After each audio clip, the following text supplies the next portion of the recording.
Isto é uma produção da mídia. Como é que é, meus crustáceos espaciais? Vocês já subscreveram o canal? Pá, estão à espera do quê, pá? Um gajo vem aqui, pá, todas as semanas, pá, com conteúdo bacana, pá, vocês não subscrevem? Pá, isto assim, pá, não dá, pá.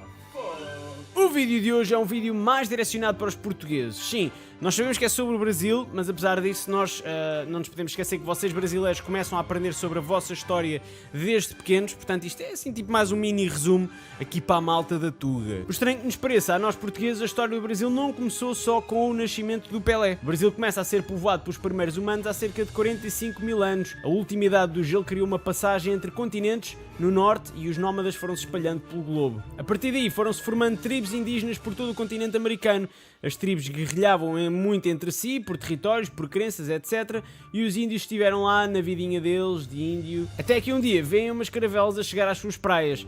Esse era o dia 22 de abril de 1500. Os índios se estranharam e perguntaram: mas o que é que vocês estão aqui a fazer e tal? Não deviam estar em Lisboa a celebrar o 25 de Abril ou lá o que é? Ao que Pedro Álvares Cabral, o português que liderava a expedição, respondeu: não, man, ainda faltam tipo 474 anos para isso acontecer. E o índio: mas o 474 não era aquele modelo de avião? E o Pedro: mas o que é um avião? E o índio: pá, esquece, estava a fazer confusão, acho que é 747, assim é que é. Mas o que é que vocês vieram cá fazer mesmo? E o Pedro: vemos à procura da Índia. E o índio: opá, mas enganaram-se, isto não é Índia. E o Pedro: o quê? E o índio: isto para a Índia tens que tipo descer até ao Adamastor e passados 2 meses virar à esquerda. E o Pedro: mas isso é a esquerda para quem sobe ou para quem desce? E o índio: nunca ninguém subiu, portanto acho que é para quem desce. E o Pedro: mas como é que sabes? E o índio: saber não sei. Aliás, eu nem sequer sei como é que nós estamos a comunicar neste momento, porque claramente não falamos a mesma língua. E pronto, e depois a partir daí ficou assim um ambiente um bocado estranho. 12 dias depois os lusitanos voltaram para Lisboa, mas antes chamaram aquele local Ilha de Vera Cruz. Mais tarde chamaram-lhe Terra de Santa Cruz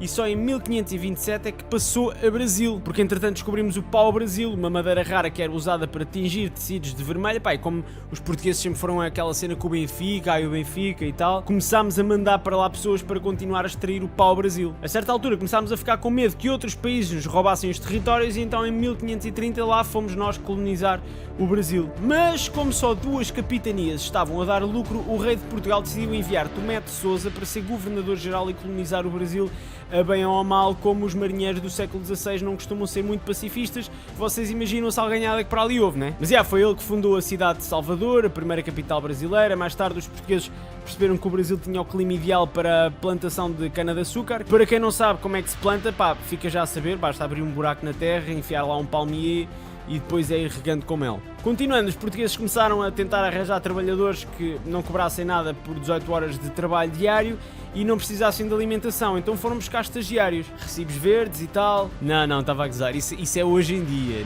isso é hoje em dia. Estávamos aqui a fazer uma brincadeirinha, ok? Não, na verdade os portugueses foram buscar escravos à África.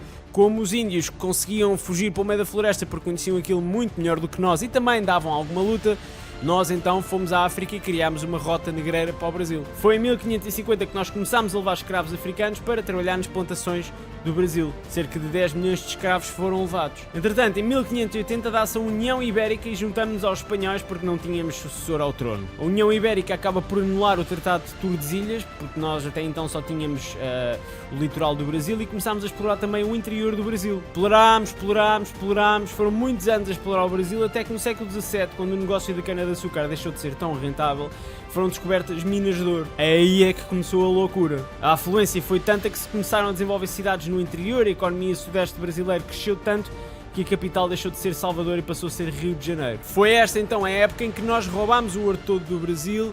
Desculpem brasileiros, mas já não o temos.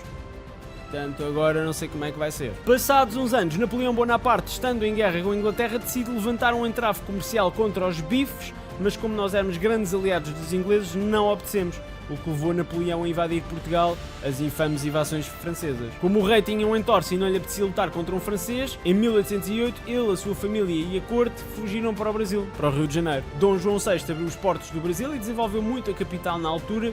Em 1815 Dom João promove a colónia do Brasil a Reino do Brasil, mas as coisas em Portugal estavam a azedar, então o Johnny tem de voltar para Lisboa, deixando o seu filho a tomar conta do estabelecimento, Dom Pedro IV. A certa altura, a pressão para Dom Pedro voltar para casa era tão grande que a 7 de setembro de 1822 dá o grito do Ipiranga e declara a independência do Brasil, passando a ser Dom Pedro I do Brasil. Mas Dom Peter estava com um problema nas mãos. É que há uns anos o seu pai tinha conquistado um território aos espanhóis chamado Cispartina, e agora brotava lá uma guerra porque os nativos queriam a independência. Dom Pedro perde a guerra e a Cispartina fica um país independente chamado Uruguai. E vocês já viram o Suárez a morder outros jogadores, por isso já imaginam quão agressivos aqueles gajos eram na altura, né? A guerra foi muito dispendiosa, Dom Pedro aumentou os impostos, o que irritou muito o povo brasileiro, que se começou a revoltar. E como o seu irmão Dom Miguel também andava aqui por Portugal a fazer das suas, em 1831 Dom Pedro I acabaria por regressar ao país da Imperial, deixando o seu filho Dom Pedro II a governar. Só que o Pedrito era novo demais para ser rei. Não podendo um puto de 5 anos governar, governaram regentes. Regentes esses que eram brasileiros. Ou seja, era a primeira vez na história que o Brasil estava a ser governado por brasileiros. Dom Pedro, com a ajuda dos produtores de café, acaba por tomar posse aos 14 anos.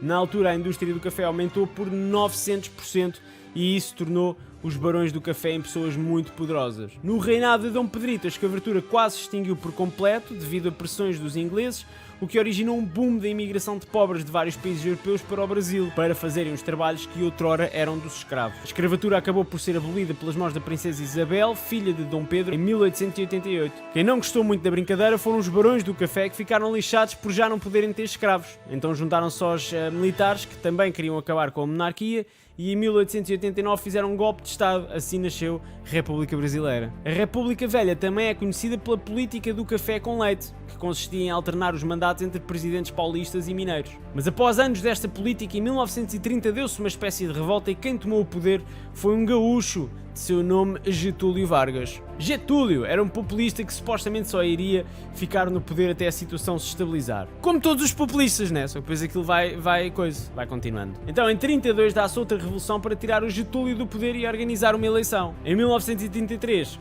primeira eleição do Brasil, onde as mulheres podem votar e o voto é secreto. Sabem quem é que ganhou a eleição?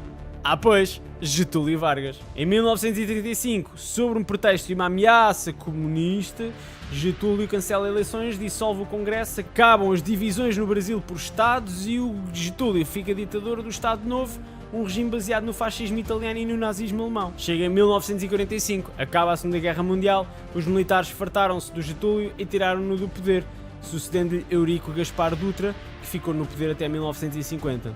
Depois disso dá-se uma nova eleição e vocês sabem quem foi escolhido para ser presidente novamente? Getúlio Vargas.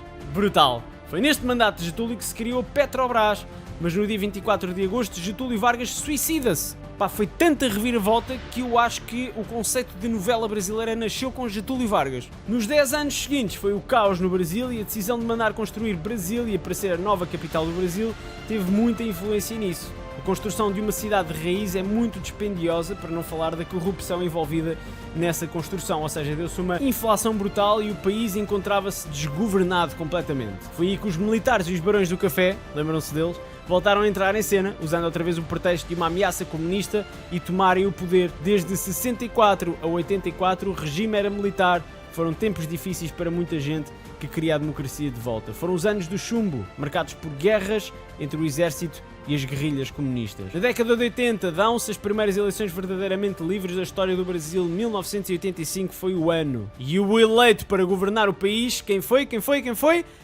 Getúlio Vargas outra vez! Não, estava a brincar, ele aqui já morreu. O eleito foi Tancredo Neves, que nunca chegou a tomar posse porque morreu de uma doença. Pá, vocês estão percebendo onde é que vêm mesmo as novelas brasileiras, não é? Até os dias de hoje o Brasil vive na nova era da República, que é, não é? Lula, Dilma, Temer, Bolsonaro.